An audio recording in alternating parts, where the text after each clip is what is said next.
Welcome home. There is in this place the possibility of healing, of repair, of making things right within ourselves and the wider world. We gather around this light of hope as we share this time together. Amen, Ashe, and may it be so. Before we begin, we do have a few announcements. Next Sunday, I will speak again, and the title is The Divine Pause. Sometimes we just rush through life too fast and we forget to sit back and take a few minutes to just pause. So that's what we'll talk about next Sunday.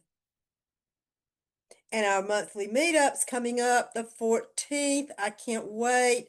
I don't know a lot about Caribbean cuisine except some of them jerk chicken and all. So I'm excited to go to a Caribbean cuisine and learn a little bit more. So please join us. And we are still working and we'll continue to work with Time Out Youth. If you have items on this list that they can use and need, please bring them to our meetup or anytime we gather. And I will drop them off at Time Out Youth. Don't forget, we have a community calendar in our newsletter. The link is there. There's so much going on. We try not to take too long on Sunday morning to go over everything. So please take time to look at that during the week. There might be something there you want to participate in. Thank you. And welcome, everybody. We had our laundromat project and we had the 4th off. So we're back together again and it feels good to be here on Sunday morning. Welcome to everyone, members, visitors, people joining us in person this morning. Or if you're online listening now or you're listening later, we're glad you chose to spend some time with us today.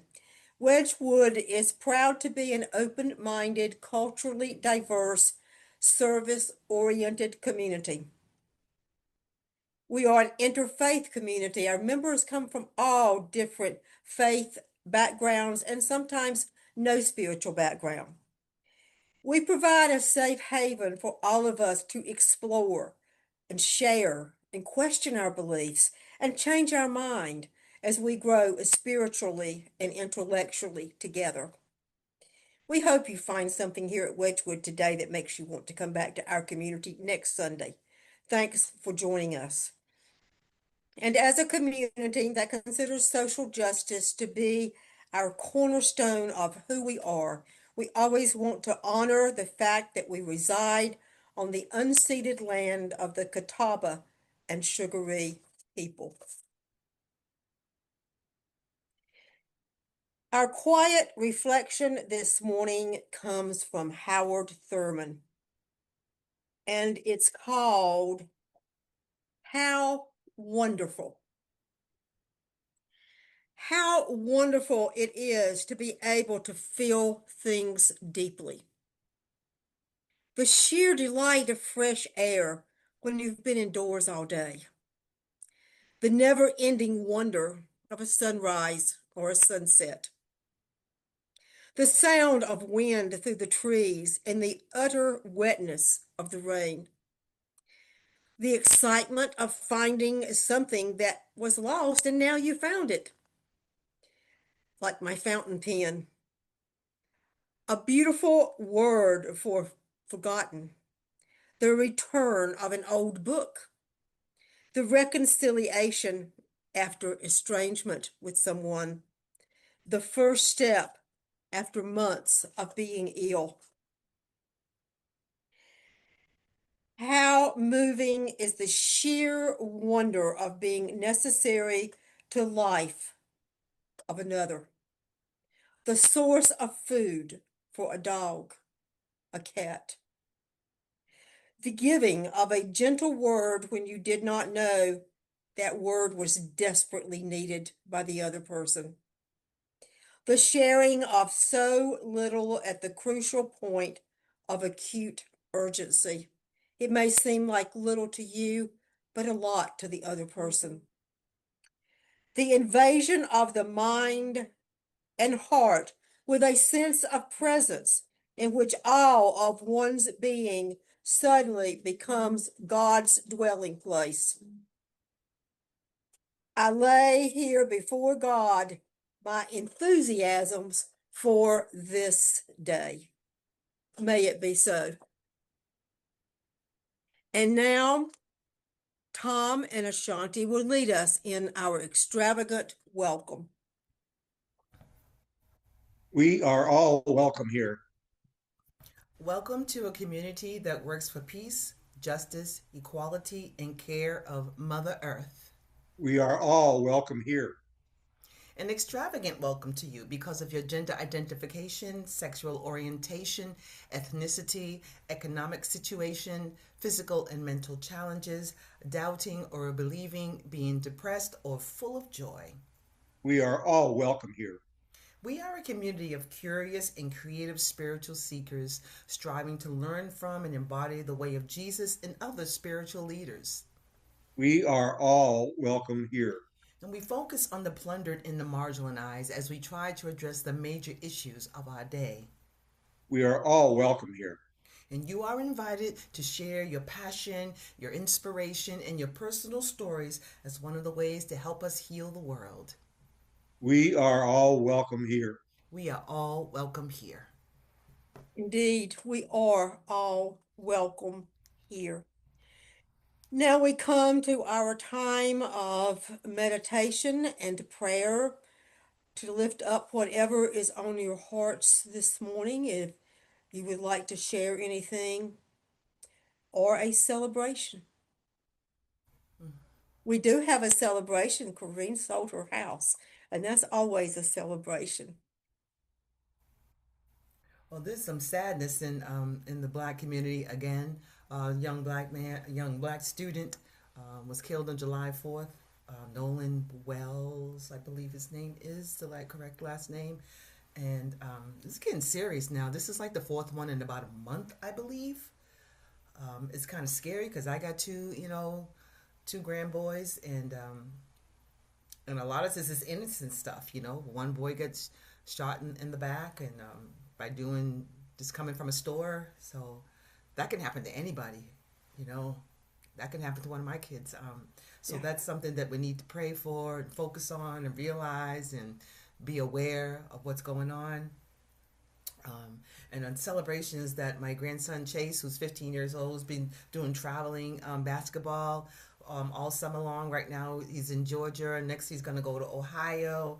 And we're excited for him, and he's doing well and getting strong and getting better and more confident. So that's a celebration in itself for the person to evolve when he wasn't really sure, and now he's very confident. So that's a beautiful thing to see. That is wonderful. I'm so proud of Mm-hmm. him. Mm-hmm. I'll just say that the Cubanos, people from Cuba, they're suffering very badly Yes. with the power outage situation. I had a couple of power outages this last week, and it made me think about the Cubanos. Yeah. Yeah. And the Venezuelans with that earthquake. I don't know if you saw it this week, but they pulled out a mother and her three children who had been under the rubble for 11 days, and they were all alive. Wow. She Mm-hmm. was breastfeeding the youngest one, and supposedly she breastfed her other children while they were in that rubble.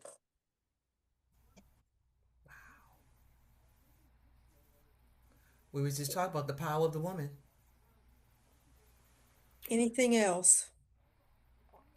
I just like to say that Gavin, who is my 10-year-old grandson, he graduated from robotics camp, and he also completed a 3D Lego puzzle with 687 pieces. Wow, Yeah, that's pretty good. that's real good. They're very tiny, tiny, tiny pieces. Mm. So that's a good thing. Congratulations on that. All right, we'll take a few minutes just to sit in the quiet and reflect on the things that have been lifted up this morning. If you believe in prayer, this is a moment for you to use as prayer or meditation, self reflection, however you want to use the next few moments of quiet.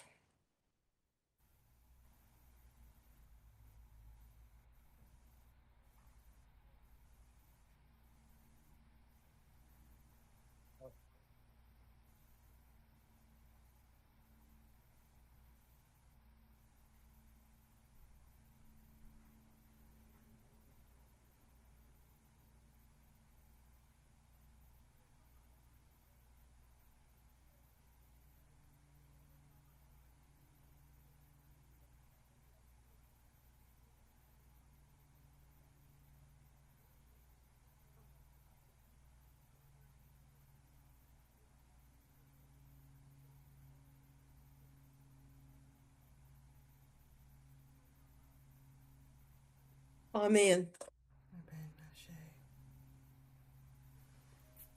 Our message today is traveling mercies.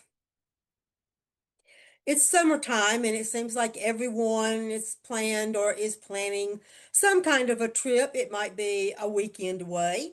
It might be a longer trip. So I thought about the topic of traveling mercies, or as some of us say, safe travels. We say that a lot to people who are getting ready to leave on a journey. Probably one of Anne Lamont's best books that I loved was her memoir called Traveling Mercies. And that's where I got the title for today. First, I want to share a reading with you entitled For Those Who Have Far to Travel. And it was written by Jan Richardson, who is a United Methodist Church minister. If you could see your journey as a whole, you might never undertake it. You might never dare to take that first step. But yet, that first step is what propels you from the place you have known and are familiar with to a place you know not. Call it one of the mercies of the road that we only see our journey in stages as it opens up before us, as it comes into our keeping step step by single step.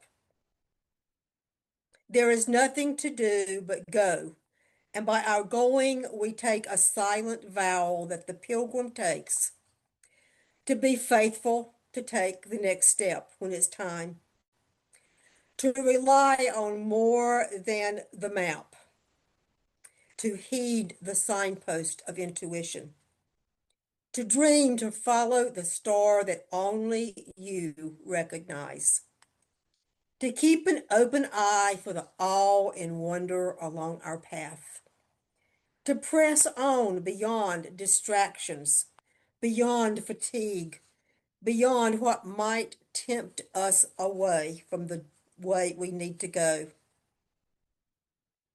There are vows that only you will know that you make to yourself, the secret promises of your particular path.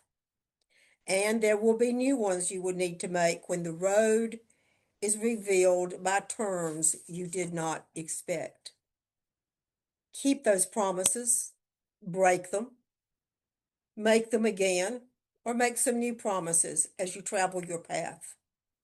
Each choice creates the road that will take you to the place where you at last will kneel to offer the gift most needed, the gifts that only you can give to the world before you turn to go home another way.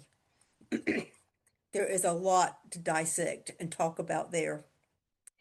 But now for the book by writer Anne Lamont, her spiritual memoir entitled Traveling Mercies.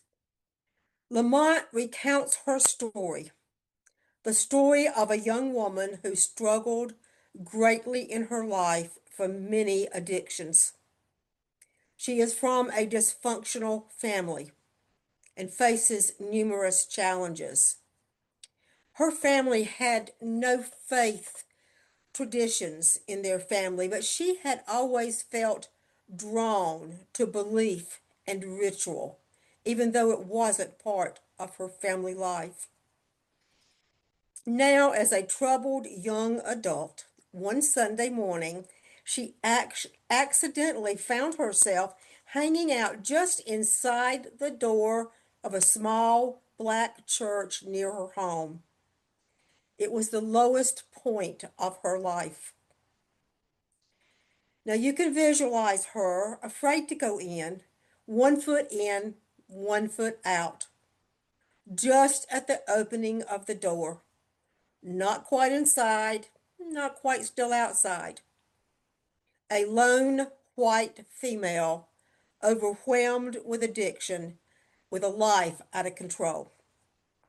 Now, gradually, over time, she would take that next step until she finally traveled and found herself fully in the door of the church.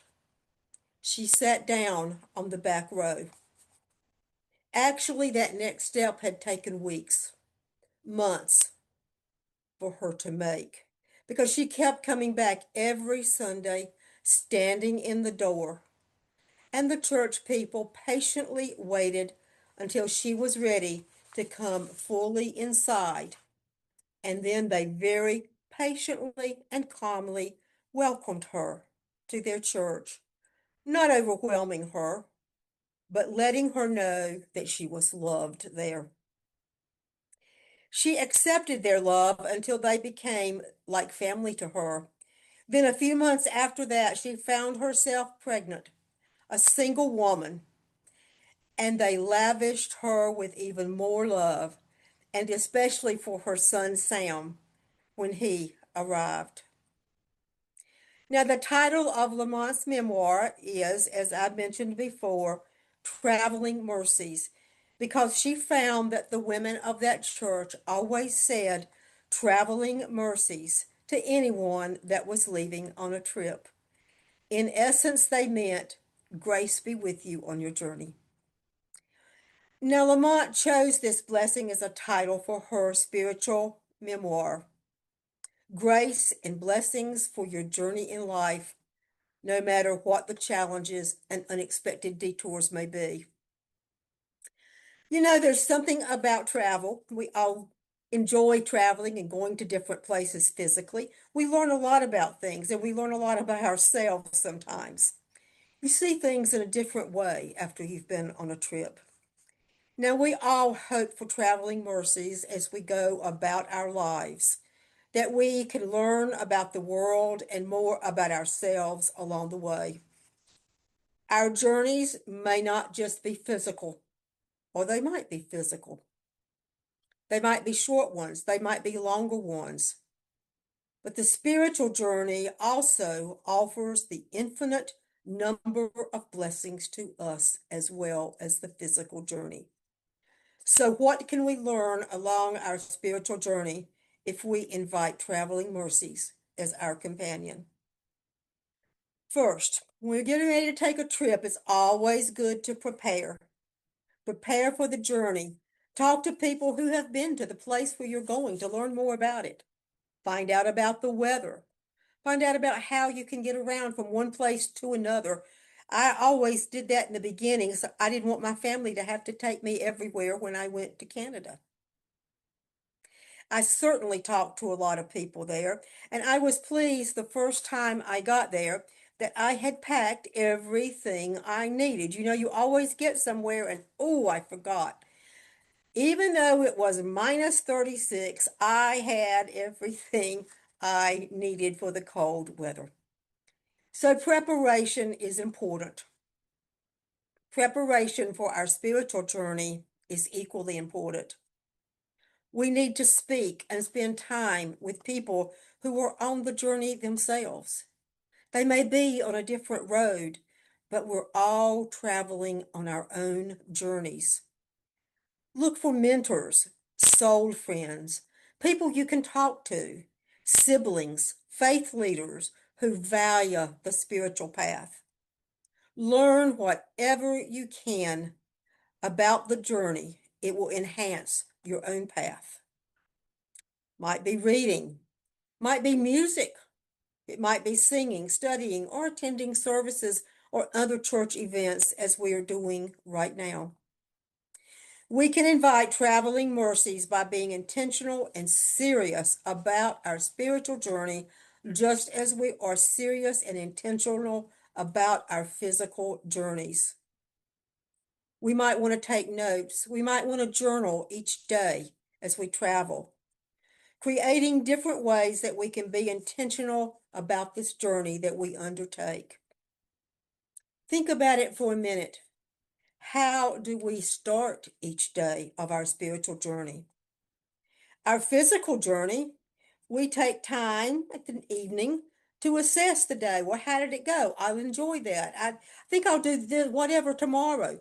We think about the day. And I don't think I'm going to try the bus anymore. That didn't work out too well. Let's try to take the train tomorrow. We think about it and we make adjustments. In the mornings, we think before we leave that hotel room or the house, do I have everything I need? Where's my phone?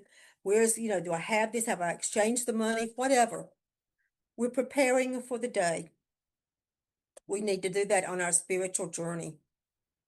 We need to spend time in the quiet or in meditation when we begin each day and when we end each day. Prepare for the journey of our spirits. Second, we have to be flexible. We must be flexible when the unexpected happens, because it always does, and it will happen no matter how well you've planned. You might encounter bad weather. You were planning to go to the beach and it's raining today, so let's figure out something else to do. There are road closings ahead. We've got to take a detour. Or you're at the Chicago airport and they keep changing your gate over and over again.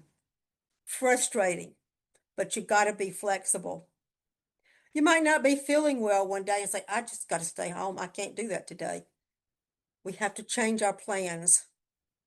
We discover that no matter how well we are prepared, things don't always go as we expected. We prepare every day for our spiritual journey too. But on our spiritual journey, the unexpected is going to happen. And yet, the unexpected is often where we find the greatest challenges, find the most growth, and the most opportunities. Robert Burns wrote, "The best laid plans of mice and men often go awry," and that is so true. If we are flexible, we can see the grace and the unexpected gifts that the universe sends our way on our spiritual journey. I recall a professor that I had in one of my college religion classes that said that the best known stories of Jesus and some of his greatest events occurred when he was on his way from one place to the next. He was on a journey traveling through, but something unexpected would stop him. Now, Jesus traveled extensively across ancient Israel to preach, to heal, to speak to a diverse array of individuals. Rather than staying in one location, his ministry and traveling was purposeful. It brought him in contact with big crowds and individuals of all walks of life. If you read any of these stories of Jesus, you know he was always flexible with his plan when someone unexpectedly stopped him along the way. He never said, I can't stop now. I'm busy. I've got to get there by 2 o'clock. I've got to heal somebody up the road and I got to get there. I'm going to be late. Never said that. He always stopped and gave them his full attention. The woman at the well, the road to Emmaus, the feeding of the multitude on the hill, and one of my favorite stories, the story of Zacchaeus when he told him to come down from that tree. It was the unexpected interruptions along the journey that were some of his most important events. So we discover traveling mercies first when we plan and prepare, and second when we're flexible for the unexpected on our way. Thirdly, adventure. The best trips are the ones that have an element of adventure. Now, sometimes adventure might just be if you're going on a family trip, trying to get along with everybody in your family. That can be an adventure and quite a challenge. At least it has been with my family, and I know it has been with Larry's family. Anybody remember the Andy Griffith show when Uncle Ollie and his family comes to visit? Oh my goodness, what a challenge that was for Aunt Bee and Andy. Our challenges on our physical journey might be trying new foods. We kind of look at it and think, oh, I don't know about that. But we try it anyway. It might be just learning patience with the location and different cultures that are not like home. Adventure might be something a lot more exciting. Some people don't want to take a trip unless they can do some extreme sport, which is not for me. But adventure can be something as simple as exploring something off the beaten path. But remember, adventure must be part of our spiritual journey. If we stay in our comfort zone, that's too easy. It prevents us from fully expanding our spiritual path. If we're not expanding our spiritual path, we're not growing. We have to get out of our comfort zone and have an adventure. We can't be stagnant in our spiritual growth. Getting out of our comfort zone is so important. It might be the first time you visited a homeless shelter, or you decide you're going to start corresponding with someone in prison, or you might go to an avatar for the first time. I remember, and maybe you do too, when Princess Di visited the men hospitalized with AIDS, and she hugged them and she touched them. It was a powerful spiritual moment for many of us. Spiritually, we need to expand our horizons and get out of the comfort zone. And lastly, hospitality, which is one of the major themes in the biblical narrative. Hospitality is welcoming the stranger, the immigrant, the widow, the orphan, the addicted, just like that church welcomed Anne Lamont when she first attended. But we've also got to be willing to welcome new ideas and new perspectives and to listen to other people whose beliefs may be different. Be flexible on our spiritual journey to strangers who enter our lives just as we are on our physical journey. All of us have needed to be welcomed at some time or another in our life. We've needed to feel that. We read the extravagant welcome every Sunday. Let's be sure we mean it. I invite us all to go forth today with traveling mercies. Let's continue to prepare for our spiritual journey, just as we prepare for our spiritual journey. Let's be flexible. Let's seek out adventure. Get out of our comfort zone whenever we can.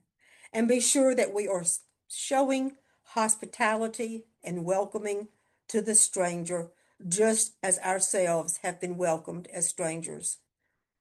So go forth today and each day, and may each one of us have traveling mercies along our spiritual path. May it be so.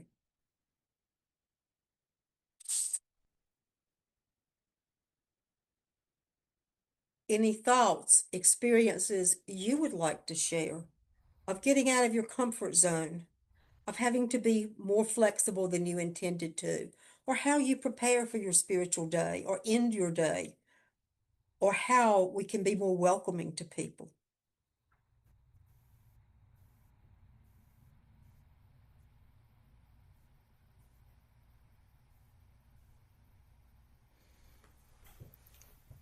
I start my day off with candles, and I have a table where you just sit and pray. Whoever wants to pray there doesn't. It's not any special religion, and a lot of times I don't have any particular words, so I just sit and quiet and I just think about what I may be concerned with, or even both happy, concerned, and all of that. And I start out that way, and I sit there for maybe about 25 minutes, and that seems to like sort of regulate the rest of the day, regulates your mind, sort of calms you down. I have a cup of tea while I'm doing it. um, just sitting there looking at the candles flicker. I have fake candles and real candles there.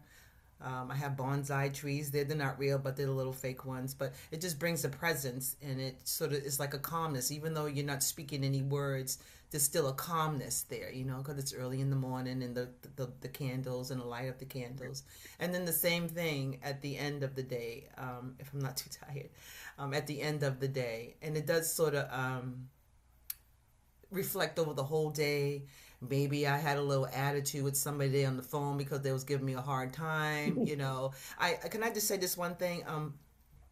I was having a hard time filling out something on the computer. I kept doing the same thing. They'd say, do this, do that, do that. I did everything the person said to do, but it just wasn't working. Very frustrating. So then I got a person that says, okay, I'm going to help you do this. And I got frustrated with that person. And I yelled at her. Said, forget it, forget it, forget it. I called her back the next day, and I told her, I'm so sorry. I'm sorry. I said it like 4 times. I'm sorry. I'm sorry. I'm sorry. And she was so nice, and just, I understood you were frustrated. I could hear you were frustrated, but I knew that when you call back, you'll be in a better space. And she was just so sweet about it. Her name was Dorothy. And so I told her that I was gonna pray for her, because I apologized several times. I'm sorry I yelled at you, and I'm sorry that I was upset with you. But I mean, I'm not upset with you, but I was just upset. So I just wanted to explain that. And but we both said, okay, that's okay, it's okay, we understand. So again, so at the end of the day, I would in those prayers, I would say, I'm sorry I yelled at Dorothy, Dorothy, but she forgave me. So those type of things that you want to go over at the end of the day, and go over the day, and maybe forgive yourself, give yourself grace of whatever happened throughout that day. So that's how I try to keep myself balanced. Has anybody had an experience getting out of your comfort zone, doing something new for the first time, spiritually? And how did that feel and how did it work out? Spiritually. Dawn, a new light. It, Yes. you know, I came to Wedgewood, being nervous and afraid. Not afraid, but just Yeah. kind of nervous. Just kind of nervous because I didn't know anything about the South, and I had all these misconceptions in my brain, and I just didn't know what to expect. And so when I walked into Wedgewood, it was wonderful. It was Yeah. wonderful. It was really wonderful. So warm, so welcoming. I'm still here 10 years later, but it was just so warm and welcoming. And so all the fear went away. Whatever I No. had, reservations about, it was just gone like instantly. As soon as I walked on that carpet, as soon as I walked in that room. So that was kind of nerve wracking, because just coming from, moving here and not knowing anything. And so that was kind of a step out on faith type thing. And that was a beautiful thing. So here I am still at Wedgewood. Yeah. I think and hope that a lot of people have had a out of comfort zone to work more with our immigrant community since all that has been happening with ICE. I really hope that some people, I've heard people say, but I don't speak Spanish, but I don't. And I say, you can get it right on your phone. If they don't speak Spanish, and I show them how to do it. It's really very simple. And they all know how, Spanish people all know how to use that phone for translation. And I hope that some people have learned some things about immigration and our Mm, immigrants and some of the myths that they thought they knew were mm-hmm. not true. So, Mm-hmm. so I hope that that's been happening recently in our community, that people have gotten out of their comfort zone to go to another culture, to learn about them, to hear their story. Mm-hmm. Because after when I was all, when I was a young person, I had some real problems. I knew that where I was not a good place, That I knew. So I wound up hitchhiking to Emporia, Kansas. I think I had 20 bucks in my pocket. Maybe. Maybe it Hmm. was only 12. But I got there and I started over. I eventually got a job at Iowa Beef Packers doing night cleanup. And I basically got my stuff together in Emporia. And that was like a meditation by itself. Doing the night cleanup, you see everything going on. I like how the factory worked. Uh, Eventually, I decided to move on and went back to school and did all right. And you learned from that experience. Oh yeah. That's part of what I said this morning. Some of those most challenging times, that's when you get the most growth. Yes. Oh, walking into the total unknown. Yeah, Yes. Yes. Yes. Yes. Myself on the mercy of the Lord. Mm-hmm. yeah. Mm-hmm. And Well, thank sometimes you that's all very you can much. do. And Ashanti has a closing song for us, a reflection called The Journey. Yes. Sometimes, Tom, that's all you can do is, to put it in the hands of God because you've done all that you can do personally. So I get that. Every one of us is walking our own journey. Some of the lessons along the way are hard ones, but those are often, as we just said, the exact lessons that give us the courage to keep evolving and to keep becoming better. And now we ask for your support for Wedgewood that we can continue our social justice focus. Our laundry project a week or so ago, working with the TOY, Time Out for Youth, Crisis Assistance Ministry. We've worked with immigrant families who have moved in, especially the Ukrainians, to get the school supplies their children need, but it takes finances to do that. So we appreciate any help, large or small, that you can give us.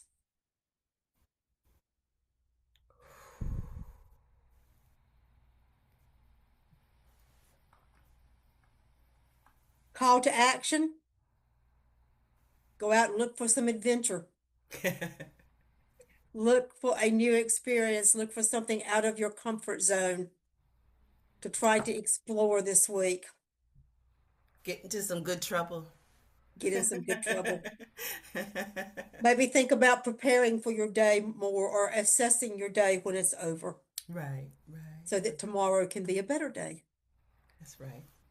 That's Our right. closing today, Lord, Lord, open unto me. Open unto me light for my darkness. Open unto me courage for my fears. Open unto me hope for my despair. Open unto me peace for my turmoil. Open unto me joy for my sorrows. Open unto me strength for my weaknesses. Open unto me wisdom for all of my confusion. Open unto me forgiveness for the wrongs I have done. Open unto me tenderness for my toughness. Open unto me love for my hates. Open unto me thyself for myself. May it be so. Maybe so.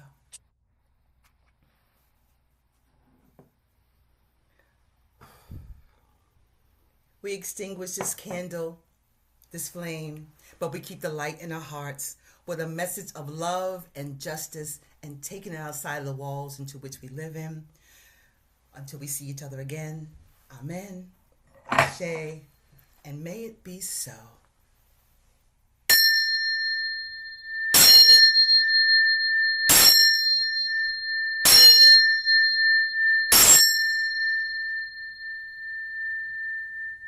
Now go in peace.